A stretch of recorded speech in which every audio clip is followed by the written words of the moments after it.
Два училишни хора од општина Кочани викендов што измина учествуваа на републичкиот надпревар на училишни хорови што се одржа во Кавадарци. Учествуваа хоровите од основното училиште Никола Карев и основното училиште Малина Попиванова. Училишниот хор од основното училиште Никола Карев, предводен од наставникот по музичко образование Кирчо Крстев, го освои второто место. Хорската музика кај нас во нашиот град многу добро напредува и доби инспирација за војднина да ги постигнуваме и високите квалитети на хорската музика и музицирањето на вокалното пеење.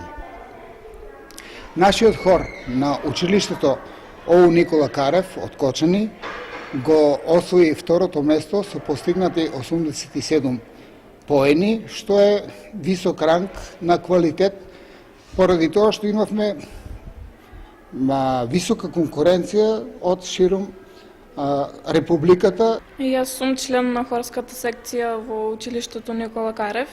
Повеќе години настапувам за хорот. Ова ми е последна година. Преходната година го освоивме првото место на државниот надпревар. Оваа година второто место го освоивме.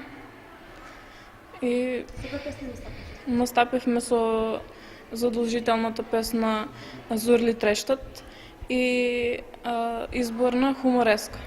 На овој републички надпревар во Кавадарци учествуваше и хорот од основното училиште Малина Попиванова, кој под менторство на наставничката по музичко образование Кристина Петрова го освои третото место. Ова е солиден успех на кочанските основни училишта, во кои со години наназад се негува хорското пеење и музика.